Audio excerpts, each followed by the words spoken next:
Mga idol, ito na yung pangalawang slope natin.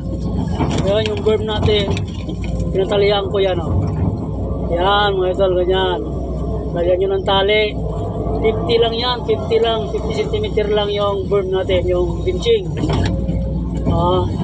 Yan. Tapos saka natin naman i-rough na naman natin. Rough, ha. Yan. Layout na naman natin, layout. Hanggang natin itong mga lupa na to sa unahan para maayos yung pag-slope natin, mga idol. Yan.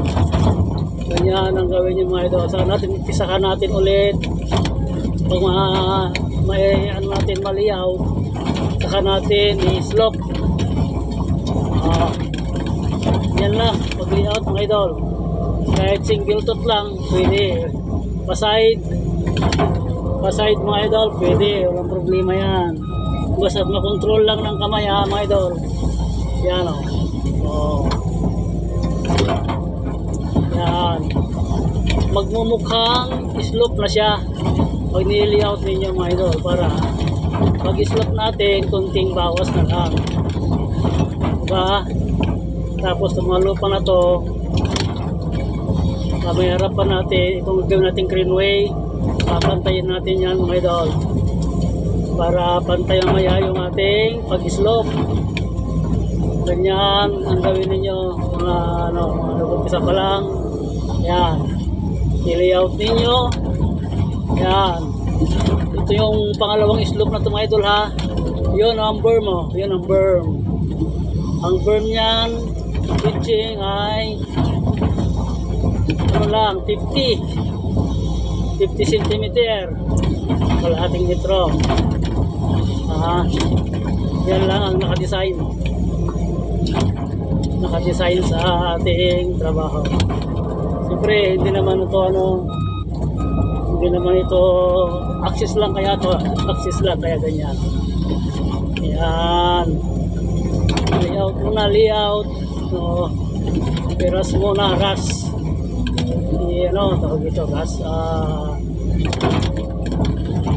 Rough muna, rough.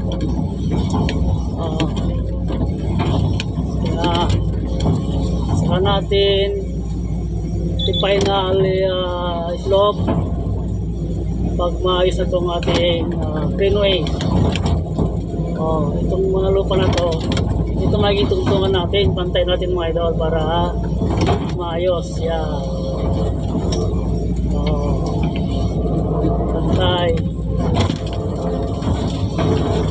para pag-slope natin ay maayos. Pagka natin ulit i-layout.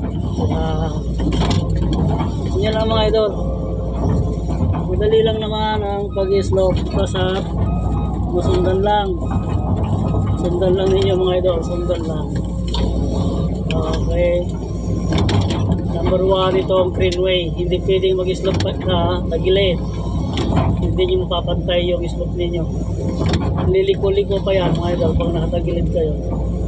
Kaya palagi nyo tandaan, pantay ninyo yung inyong greenway.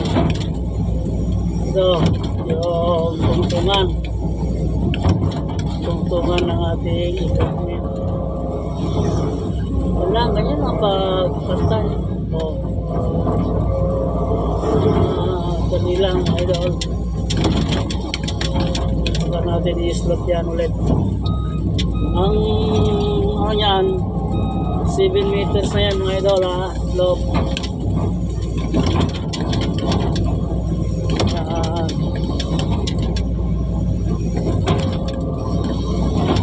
Okay, tara, mga idol, i-slope natin.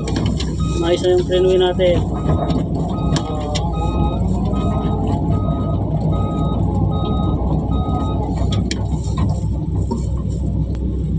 Yan, mga idol, kailangan pantay ang ating greenway bago tayo mag-slope, mga idol.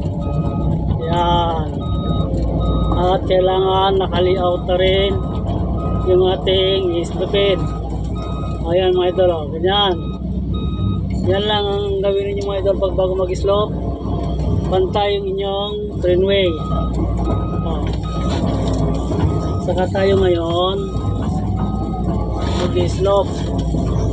Kaya lang medyo malapit pa. Bitin tayo sa pag-bitin yung ating kailangan ito mapaliman na. Ibali, ito mga idol, mag-slope tayo. Ayan, gaya ng dati, kung ano yung process ng pag-slope natin sa una, ganoon pa rin. Ayan. Diba nyo yung 5 pinagdaanan ng ngipin, yun. Saka tayo lilipat. Ayun, tapatan mo yung pinagdaanan ng ngipin. Yun lang, ulitin nyo kung may kulang pa. Yun. Pinagdaanan ng ngipin, tapatan. Yun, mga idol. Yan lang ang pag-slope. Yan, tapatan natin yung pinagdaanan ng ngipin. Yan, medyo paliko lang konti mga idol ha. Paliko ito ang ating ginagawa. Ngayon, dahil paliko, salubungin natin. Dito naman tayo mag-umpisa ngayon sa huling tali. Yan, pinakahuli ng tali. Dito tayo mag-umpisa. Yan. Salubungin natin para makuha yung pantay niya. Ganyan, Ganun pa rin ang procedure. Kailangan sundan mo yung dalawang ngipin. Tapos yung tali, kuha. Kasi medyo paliko to ng kunti paliko, kaya kailangan salubungin natin. Yan, pagsalubong sa ating slope para mapantay. Yan. Saka natin i-finish mamaya. Ganun din ang proseso. Sa ngipin, doon ka magbase. Yun. Pag sinalubong natin, magtutugma yan mga idol.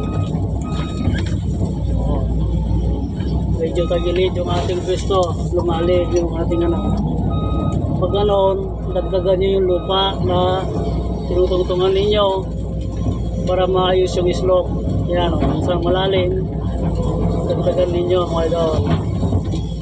Pagpabayaan yung inyong greenway kasi hindi kayo makapag-slope pag yan tagilid. Kaya kailangan ayusin. Yan,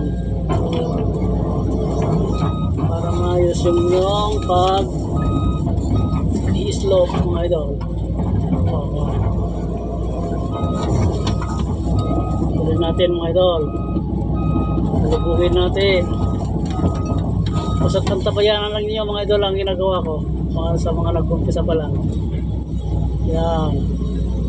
Sa ngipin, yan sinabi ko yung ngipin na yan. Yun ang guide. Hanggang sa magsalubog na sila.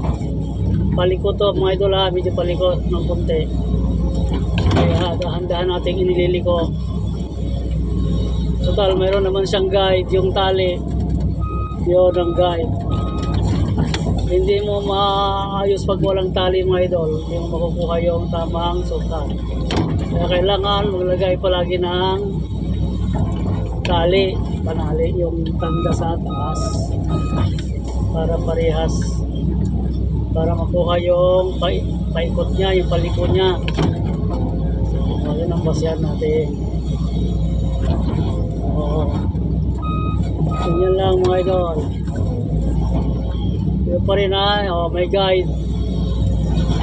Pagpabayaan yung guide. Yan. Dahan-dahan lang mga idol para makuha nyo yung diskarte. Yun, di ba nagtugma na sila Saka nyo ngayon i-finish. Kung gusto nyo, ganyan lang, walang problema. Kung ganyan lang ang slope nyo, walang problema. Pwede naman na yan. Pero, i-finish pa rin natin para makita ninyo mga idol. Ito pa sa gilid pala, hindi pa na ano. Yan. Kailangan. Hi guys, hindi mawala yung inyong ano, para hindi ito magilid, hindi umano yung slope, hindi makapasok, hindi makalabas, hindi ba sobrahan. Yan, baliko siya, baliko mga idol.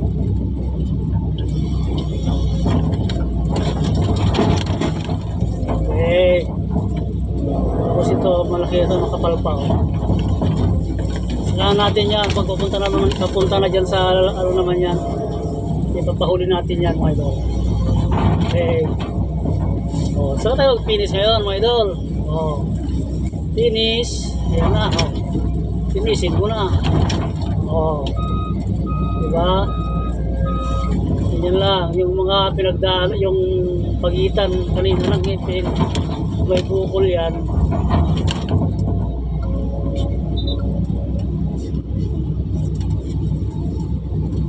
Yan. Sige mga idol, hanggang dito lang tayo muna. Kahit saan man tayo naroon mga idol, God bless sa ating lahat. Ingat, God bless.